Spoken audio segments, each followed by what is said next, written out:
Olha só essa notícia. Há a possibilidade de o STF adiar o julgamento que pode revogar a possibilidade de prisão após condenação em segunda instância. Decisão que, se confirmada, soltaria Lula e mais 169 mil presos condenados em segunda instância, né? Como a gente já falou aqui várias vezes. A sessão está marcada para 10 de abril. Hoje, porém, o presidente da OAB, Felipe Santa Cruz, eu dei a ficha dele aqui no último programa, né, Augusto? Você lembra? Pediu a Dias Toffoli que ele seja adiado, esse julgamento. A nova diretoria, recém-empossada, alega que ainda está se inteirando de todos os aspectos envolvidos no presente processo e outros temas correlatos, razão pela qual necessita de maior prazo para estudar a melhor solução para o caso. É o que diz o pedido feito, repito, pelo presidente da OAB, Felipe Santa Cruz. Eu já desconfio. Porque esse é aquele que foi denunciar o Bolsonaro na ONU, esse é aquele que foi candidato a vereador no Rio de Janeiro anos atrás pelo PT, esse é aquele que cresceu dentro da OAB com o apoio do Vadir Damus, suplente de deputado petista, que se tornou deputado pela manobra do Lula. Esse é afiliado político do Sérgio Cabral, depois de se candidatar pelo PT, se filiou ao MDB. Tem discursos dele, estão disponíveis no YouTube, você tem aí facilmente encontráveis na internet, contra as decisões do juiz Sérgio Moro, principalmente quando elas alvejavam petistas, e obviamente não foram só petistas que foram alvejados pela decisão de primeira instância na Lava Jato. Então a gente olha com desconfiança para saber o que ele quer, porque a OAB, de modo geral, a gente já criticou várias vezes aqui a entidade por isso. Augusto Nunes defende o interesse dos advogados, a quem interessa de fato que haja mais instâncias para eles recorrerem, mais tempo para eles trabalharem para os seus clientes. Esse é um Vadir Damus, né? Eu não posso falar nada mais, eu não gostaria de se chamar de Vadir Damus. Agora ele e isso resume o perfil, o comportamento, as ideias. Ele será, pode apostar, ele será candidato a algum cargo político, ele pretende fazer carreira política, como o Vadir Damus. Ele já começou e acabou a carreira política do Vadir Damus, que é uma nulidade. Esse aí também não vai muito longe, porque esse é outro, que está com a cabeça, né? Ainda jovem, né? E com a cabeça em 1964 ou 68, ou 70 mais especificamente, quando a situação política ficou muito radicalizada. Ele não consegue chegar a esse século. Então, tudo que ele faz agora é uma jogada política. Eu não consigo entender direito o que ele pretende, mas pode escrever. É para tirar o Lula da cadeia. Não importa que junto com o Lula saiam 170 mil delinquentes, né? Estupradores, pedófilo, qualquer coisa. Ele nem está interessado nisso. Ele está querendo ter uma vitória sobre o governo. Repito, a OAB se transformou numa uni que reúne velhotes, né? Em vez de estudantes que não se formam, são os velhotes da OAB que ainda ficam brincando de estudantes. É isso que está acontecendo. É claro que existem advogados da maior qualidade. A minha família está coalhada de advogados, então estou à vontade para falar, porque o meu pai foi advogado, eu tenho irmãos advogados, sobrinhos advogados, está um monte de advogados, e são advogados sérios. Agora, os advogados que realmente veem no direito, né, uma ciência aí a serviço da liberdade, da justiça e tal, esses advogados não são representados por esse atual presidente da OAB, que é apenas mais um político em gestação, um jovem, velhíssimo político. José Maria Trindade. Eu li um texto, Augusto, falando exatamente da atividade do advogado, né, o famoso causídico, de que ele acorda cedo, geralmente pega ônibus, alguns poucos, diz o texto, né, que vão de Mercedes com motorista particular para o trabalho, para os escritórios. A maioria pega ônibus e trabalha, batalha no dia a dia mesmo e defende causas, defende a justiça, são os operadores do direito brasileiro, defendendo exatamente essa ideia que muita gente tem dos advogados e alguns advogados é que acabam sujando o nome, e aqui em Brasília tem muito isso, né? Alguns advogados que vivem aqui no Supremo Tribunal Federal e só fazem confusão na tentativa de defender os clientes acima da Constituição e acima até da estabilidade jurídica do país. Sobre esse caso específico do julgamento no Supremo de prisão após a condenação em segunda instância, eu fico me perguntando, e depois de conversar com alguns até juízes aqui, por que é que o Supremo decidiu colocar isso em pauta de novo? Não precisava, não tem nada a ver provocar de novo essa instabilidade no país, esta instabilidade jurídica. Então, o adiamento seria muito aceitável, e talvez adiamento para nem marcar uma nova data. Não faz sentido, todo mundo sabe que não há uma demanda na sociedade em busca de mudança dessa jurisprudência de prisão após condenação em segunda instância. Todo mundo entende que é uma decisão desesperada, né? Desesperada de tirar da cadeia o ex-presidente Lula, não é nada mais do que isso. E em nome desse desespero, colocar na rua mais de 170 outros presos perigosos que iriam para a rua, que estão condenados em segunda instância e que ainda não, o processo ainda não é transitado em julgado. Então, assim, não tem nada a ver o Supremo levar esse assunto para o plenário imediatamente. Não precisa disso. Então, adiar, eu acho que seria bom sem data marcada. Agora, quanto à Ordem dos Advogados do Brasil, virou um grupo político mesmo, viu, Augusto? Você tem razão. E muitos advogados dizem que não representam, são obrigados a pagar a ordem, porque senão não militam profissionalmente. Os advogados têm tanta força política que praticamente aprovaram o Estatuto da Ordem como lei, a partes até na Constituição, né? Não é possível um advogado que se formou, ele não pode trabalhar sem a Ordem dos Advogados do Brasil, e isso eu acho já é um exagero. Não precisa disso. Na minha opinião, se o estudante se formou num curso reconhecido, ele já poderia exercer a profissão.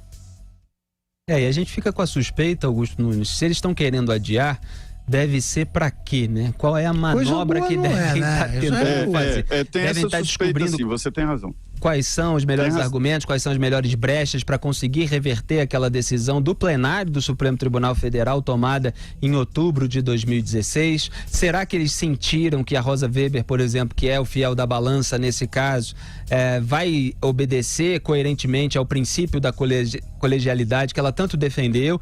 Quer dizer que uma jurisprudência estabelecida tão recentemente não deve ser já alterada, mesmo que ela tenha votado contra a prisão de condenados em segunda instância. Lembrando, ela votou contra na decisão de 2016, mas ela defende que a jurisprudência não deve ser alterada tão imediatamente. Então, mesmo sendo contrária à convicção dela sobre o tema, ela fica com os votos vencidos, em tese, com os votos vencedores, perdão. Ela foi voto vencido. Então, ela deixaria a situação como está. A gente fica com todas essas desconfianças, porque sabe que as intenções desse pessoal é que seja proibida a prisão após condenação em segunda instância. Motivos, né, Felipe? Eles não escondem que o que eles querem é mudar a jurisprudência. Eles querem fazer uma chicana desse tipo.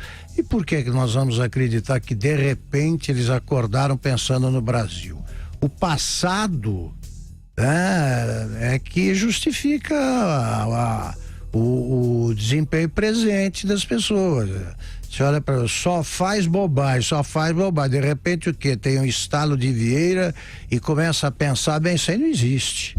E é bom deixar claro para todos os ouvintes e espectadores, Zé Maria, que esse julgamento no STF no dia 10 de abril, a gente está no dia 1º de abril, então daqui a 9 dias, na quarta-feira já da semana que vem. Bora. Cadê a pressão popular? Cadê o povo na rua pedindo para que não seja alterada, pedindo para que não se abram as portas da cadeia para 169 mil presos condenados? E não é só corrupto, não, é corrupto, é assassino, bandido, é estuprador, é traficante, é ladrão, é gente de tudo que é naipe. É o seguinte, bem lembrado, viu, Felipe? Porque esse pessoal que está preocupado com a insegurança e esse pessoal que anseia né, pela tramitação mais rápida do projeto da lei anticrime do ministro Sérgio Moro, que as pessoas não estão percebendo.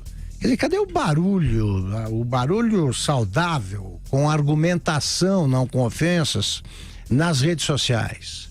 Tá aí esse julgamento. O Brasil corre perigo. Se essa medida for aprovada, você vai ter nas ruas, um bando de bandidos aí que vão até além, muito além do prontuário do Lula. Agora, fazer tudo isso para libertar um ex-presidente que é comprovadamente culpado, já condenado em 2 processos, num deles em segunda instância, mas será também no outro, tá? Pelo volume de provas e evidências, isso não faz sentido. Fala, Zé Maria, queria complementar? A ideia é a seguinte: não existe a confirmação de adiamento, né? Está marcado para o dia 10. Mudar uma jurisprudência do Supremo em tão curto espaço assim provoca a tal instabilidade jurídica. Tinha que esquecer o assunto. Se o Supremo, Augusto, quisesse fazer alguma coisa e colocar em pratos limpos ou os pingos nos is, faria o seguinte: julgaria Lula, julgaria em última instância. Aí o processo estaria transitado e julgado. Pronto, conclui logo esse julgamento do Lula. Perfeito. Ele tem o direito, ele é um réu preso, ele tem o direito de celeridade nesse processo. Então julga o Lula.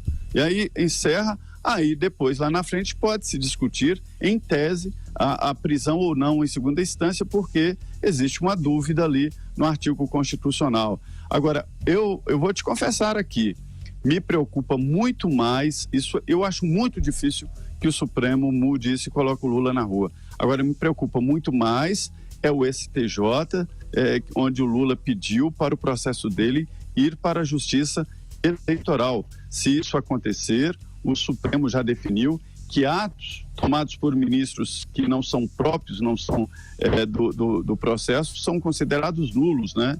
Se esse processo do ex-presidente Lula for o que seria um absurdo para a vara eleitoral, né, a Justiça Eleitoral, aí a coisa volta ao início. Agora, Augusto, você que gosta do meu baú, passei aqui para a produção subir então, vídeo. Agora animou. Agora ficou bom. Dessa amizade, desse lado de cabo eleitoral do Vadir Damus com o Felipe Santa Cruz, atual presidente da OAB. Olha só o que o Vadir Damus, petista, hoje deputado titular, mas que era suplente de deputado, dizia do Felipe Santa Cruz. Solta aí, Robson. Olha, o Felipe, ele é hoje, de uma certa forma, que eu fui ontem, né?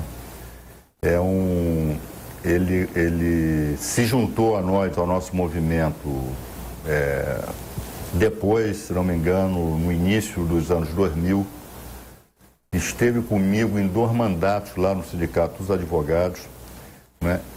E tem sido um colaborador, né? É mais do que um colaborador, né? Ele tem sido um companheiro de formulação dos nossos projetos da OAB. Diversos projetos que nós temos hoje, vitoriosos, como por exemplo o OAB Século XXI, né, que modernizou as instalações da OAB. E quando eu falo modernizou as instalações da OAB, estou me referindo às instalações dos advogados, são os advogados que usam, né, em todo o estado do Rio de Janeiro, né, nas mais remotas das subseções, das mais remotas comarcas. O Felipe foi o formulador desse projeto. Ele concebeu esse projeto, ele tocou esse projeto. Tá aí o petista Vadir Damus falando bem do Felipe Santa Cruz. Esse é o Vadir Damus que apresentou projeto para enfraquecer a delação premiada, por exemplo. É esse o naipe. Agora tem o vídeo, Augusto, do Felipe Santa Cruz agradecendo o apoio do Vadir Damus. Olha só que bonita a troca de afago. Solta aí, Robson. O Vadir não me escolheu e disse, olha, é uma escolha minha. O Vadir disse, você tem meu apoio. O meu apoio é 30%, é assim, uma parte, digamos assim, são 30% do que você precisa para chegar à presidência da Ordem dos Advogados. O resto depende de você. Depende do trabalho que você vai exercer na Caixa dos Advogados, depende da liderança que você tem entre as pessoas que te seguem. E eu venho fazendo isso a vida inteira. Quer dizer, eu a vida inteira busquei trabalhar, construir relações sólidas, ser leal com quem trabalha comigo, ser claro no que eu pretendo. Eu acho que a minha relação com a ADI, com a OAB e com a advocacia nesse momento é essa. Eu digo o tempo todo que eu tenho aqui a honra de representar como candidato um grupo, um projeto, mas que é muito, muito maior do que eu. Eu sou apenas uma passagem desse projeto, uma fase desse projeto. Eu pretendo ser vitorioso por conta disso, porque eu acredito que esse projeto é necessário e merece ser defendido. Tá aí o Felipe Santa Cruz, atual presidente bonita, da OAB, né? Augusto. Bonito amor bandido, né? Nascidos um para o outro. Você viu que ele fala de tudo menos do que interessa ao Brasil, às pessoas comuns. Aí ele não fala em tirar da cadeia os que já cumpriram a pena e estão esquecidos aí em algum presídio brasileiro.